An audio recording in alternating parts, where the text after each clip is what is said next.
So I'll start off with the stock market, and the stock market trade is doing well. It's offsetting the small whipsaws that we're taking in the metals portfolio. I think as of Friday, the TQQ trade is up about 12% from the point at which we initially entered back here. And as of Friday, uh, we've got a slightly higher high. The S&P did move marginally above the March high. That right translates this entire intermediate cycle, and that would suggest that whenever we do get the next ICL, it will not drop below the February low, which I would not expect it to do. We're in a what I'm about 99% positive is a long-term bull market. We probably still have another 10, 12 years to go. Um, and what is becoming very unusual is even though this cycle is very mature I believe we're at 22 weeks, we have no sign yet sentiment-wise that we are anywhere close to a top, which is starting to make me wonder if this daily cycle, and it's clear that this is a new daily cycle now. Um, it's starting to make me wonder if we're not going to have a fifth daily cycle after we finish this fourth. So my original expectation was that this fourth daily cycle right here would left translate and we would get our next intermediate cycle low in late August or early September. But the sentiment levels are just nowhere close to an intermediate top yet, and I have to wonder if the sentiment isn't going to take precedent over the cycle count, and the cycle count just becomes irrelevant during this intermediate cycle. So even though we're 20 some weeks into this cycle, I'm starting to wonder now if we aren't setting up for a 30 to 35, maybe even 40-week cycle before this,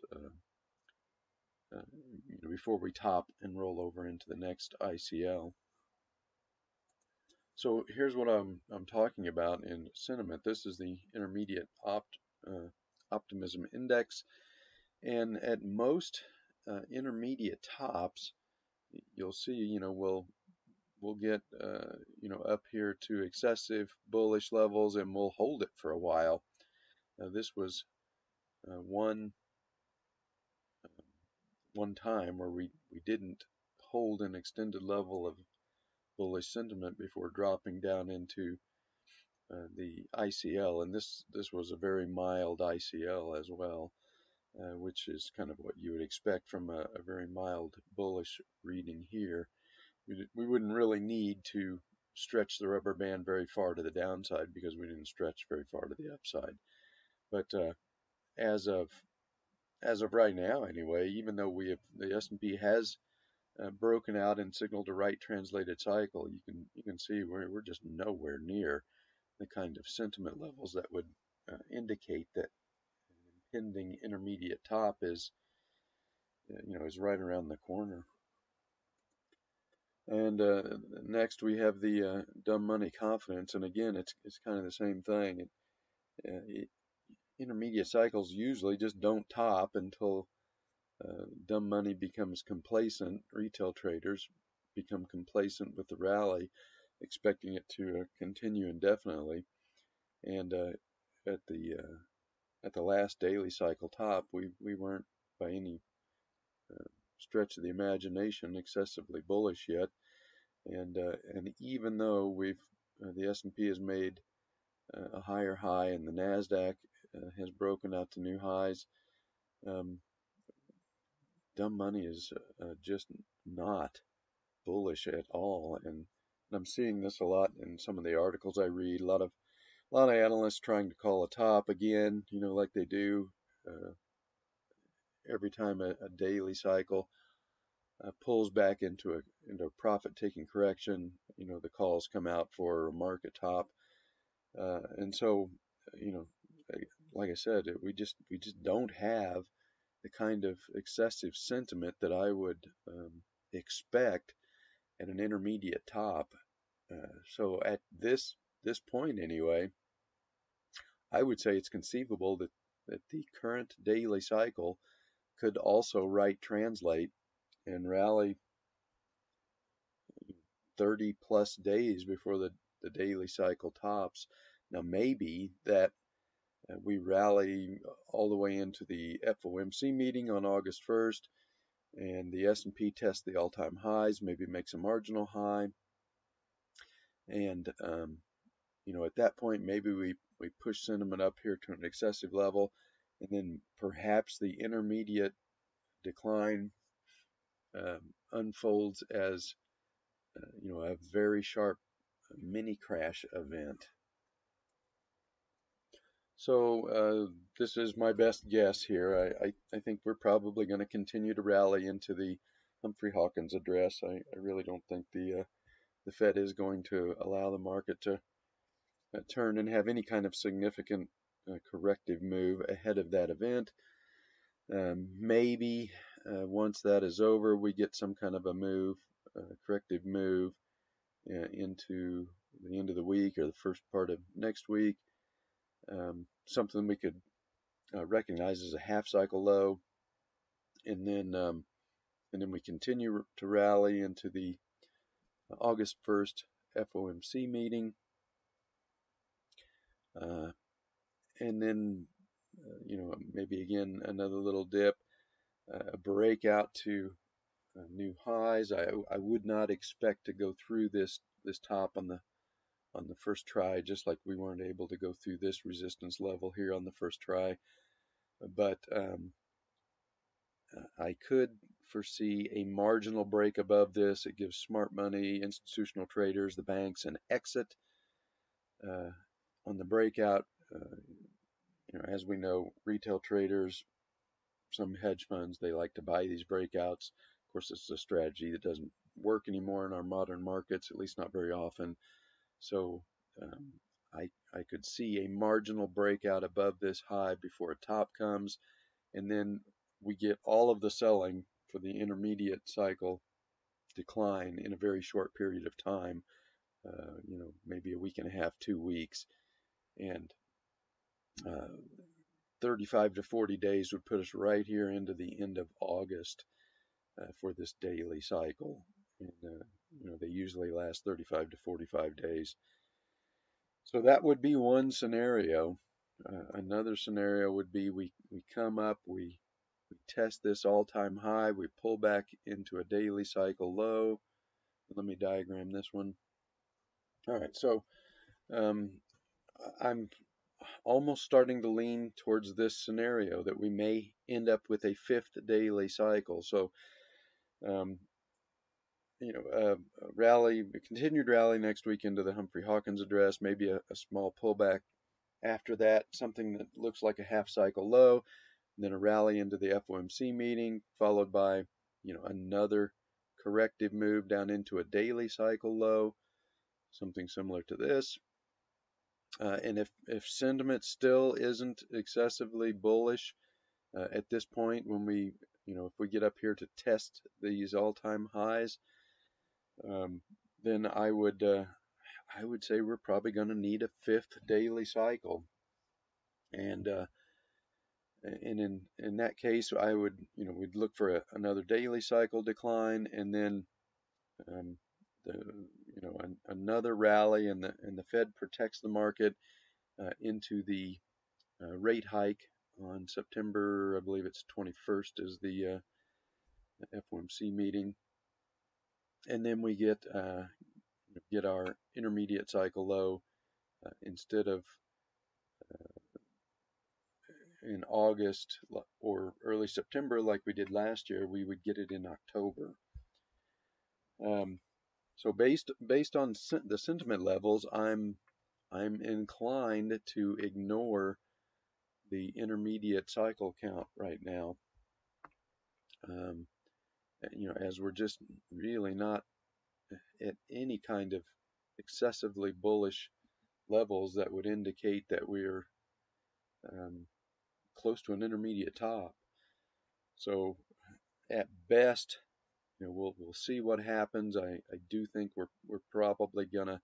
I think the market's going to probably be protected into the FOMC meeting, and I would think there's a good chance that we're going to test the all-time highs by the FOMC meeting, and and we'll just have to keep track of the sentiment levels up to that point and see whether or not they're showing any kind of excessive bullish sentiment, something that could trigger an intermediate decline right after the FOMC meeting, in between this FOMC meeting and the rate hike again in September.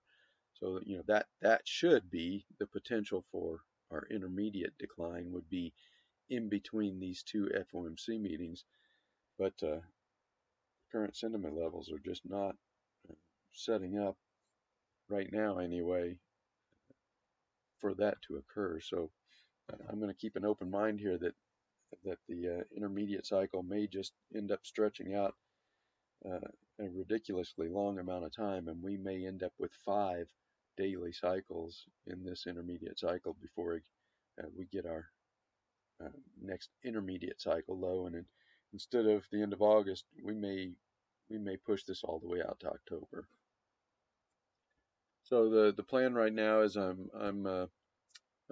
intend to hold at least into Wednesday morning on our position, and then I may take profits on that and uh, and wait and see, whether we keep going up after the Humphrey Hawkins address or whether we get some kind of corrective move back down. But I'm not going to uh, be overly cautious on our stock market position right now. I mean, at best, this would only be a half cycle low anyway. So, if we get out before the Humphrey Hawkins address, I'm going to be twitchy to get back in uh, because I think we do have more to go, at least into the August FOMC meeting before this intermediate cycle tops, and we may have a lot farther to go. So, as I said, the cycle counts are just a mess in the currencies, and I think that's simply because central banks are uh, with the tariffs. Uh, Europe, Japan, China, they're all scrambling to try and devalue their currency to combat the tariffs. So we've just got a mess in the currency markets right now, and so it looks to me like the correct cycle count. I mean, you could look at this and say this is one really short daily cycle, and we're starting a new daily cycle right here. Not sure if that's the right count though. It just seems way too short for a daily cycle. So my guess is that this is a half cycle low, and as I said, we for the first time in 4.5 months, the dollar has made a lower low. So there's not going to be any natural buying at this point, not with price making a lower low, but central banks, don't they trade with an agenda, so none of these technical levels mean anything to them. Europe, the ECB is going to try and force the euro down, and the Bank of Japan is going to try and force the yen down. So that would possibly create buying in the dollar, even though the technicals have broken down, and you're not going to get any natural buying in the dollar at this point. But as best I can tell, this should be a half cycle low right here, I guess. And um, at this point, it doesn't look like the dollar wants to go above 95 here. We've made multiple attempts to try and get above it. It's very late in the intermediate cycle, and just it doesn't look like it's going to accomplish that, no matter how much intervention central banks employ to push the dollar up and push their currencies down. So I would, my expectation is that this is just not going to be able to break out to new highs here, and we're going to roll over, and we're going to uh, break below this half cycle low and break below this daily cycle low at some point here in the near future. And kind of the same uh, mess in the euro here. I have no idea how to count uh, this cycle here. It's just a mess. But it does look like the euro is basing here, and I would think that this is a new intermediate cycle, and that this is eventually going to break to the upside. So here's the weekly chart, and it looks to me like we're basing here on this support. We're holding above the 200-week moving average. The 50-week moving average has moved above the 200, and I'm going to say that this base will eventually uh, produce enough of a rally that we can have a recognizable intermediate cycle low here, and a rally out of an intermediate cycle low. So moving on to the metals, you can see we're right back down here testing this the 200-week moving average in gold.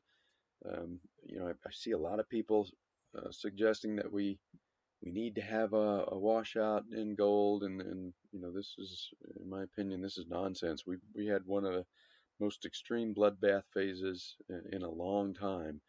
Uh, Gold on the weekly chart is extremely oversold. So a little perspective here, you can see this yearly cycle low is in line with some of the most extreme sell-offs of the last decade. One of the worst here was right after the elections, and we're pushing the same kind of oversold levels right now as we did during the election. So the rubber band is getting stretched a long way to the downside, and the frustrating part of this is that this is almost completely artificial. Um, the fact is, over the last 3 or 4 weeks, uh, actually since the end of May, the dollar really hasn't done anything. Uh, it's at basically the same level now as it was at the end of May. So there's been no significant rally in the dollar. So there's been nothing to drive gold down into this bloodbath phase, other than blatant manipulation by the banking sector. And it started with this pre-market attack. If I remember right, this was 12 or 15,000 contracts in the pre-market. So it started right here, and then it started with the capping to prevent gold from rallying above the 200-day moving average, and then it kind of culminated with that attack on that day, and then they just pushed it down and pushed it down until they got it down here to test the December low. All right, so here's the December low. So this was a right translated cycle. So naturally, there's gold would have never even come close to this bottom. In fact, I would suggest that the intermediate cycle low, the true intermediate cycle low, the natural intermediate cycle low, probably occurred right here. So the banks have just managed to manufacture an entire daily cycle, stretch this out from what it should have been, probably 23 weeks. That would have been the natural intermediate cycle low. They've stretched it out to we're going to be on week 30 next week. So like I've said before, this is just this is what you have to deal with if you're going to trade the metal sector. It's not a free market, and you have to you have to try and anticipate this kind of stuff. So um, let me move on to the miners here. And before I do move on, there is a possibility that this undercut right here could turn out to be the final intermediate cycle low. We'll need to see a swing on Monday or Tuesday, something like that, something that goes above today's or Friday's intraday high. So the next thing I want to discuss, it's been mentioned that we should wait for confirmation before we get in, and the problem with, especially in this sector, is what constitutes confirmation. I would argue that we had every confirmation we could possibly have asked for, uh, on Friday of last week. The miners had broken the intermediate trend line. All right, so the miners had broken the intermediate trend line. They'd formed a weekly swing, and they had closed above the 10-week moving average. That's basically every confirmation you could ask for to indicate that a bottom was in place. And remember, this would have been week 28 right here. So at this point, as of Friday of last week, we had everything we needed to say with a great deal of confidence that we had a bottom in the mining stocks. So, if you're waiting for confirmation and you want to buy once you got confirmation, well, you had it last Friday. And then, of course, 1 week later, look what has happened. And I would argue at this point that I think this rally was probably manufactured in order to, let me switch over to the daily charts. I think this rally was manufactured in order to get traders to buy into this top, and then the banks take it back down, and all of those buyers into this rally here then panic and sell when gold gets taken back down, and you end up with a big transfer of shares from retail traders and hedge funds to the banks. This candle right here, over 60 million shares traded. That's about $1.3 billion. So I think the banks manufactured a nice little strategy here to transfer a lot of shares into their hands on this undercut move in gold. And I've gone over this many times before. This is just how the banks get into large positions. You're in order to take a $1 billion position in something, you need somebody to sell $1 billion worth of shares, and it looks like they accomplished that right here on this day, and there may still be more coming. We don't know yet. I do think we're probably going to get our bottom sometime next week. Maybe it comes Monday. Maybe we have to wait till options expiration on Friday. But I think the banks have accomplished what they wanted to do. I think they've managed to transfer a lot of shares into their hands with that with the takedown this week in the metals complex. So it's been frustrating. We've made several attempts to get in, but this is basically going to boil down to at what point are the banks satisfied and fully loaded and ready to release the market to move to the upside. I think we're going to test the baby bull high in the miners during this next rally. So I'm not particularly worried about some whipsaws in here. All right, a little bit larger chart here. So anyway, I'm not worried too much about some whipsaws in here. We haven't done any damage to the metal portfolio. It's at all-time highs. We made a nice profit on this bounce, and then we, sniffed out the attack that was brewing, and we got out with most of our profits intact. And we've made a couple of more attempts, and no serious give back on the portfolio. And ultimately, I think once this yearly cycle low is finally complete, I think we're set up. This is a long basing pattern.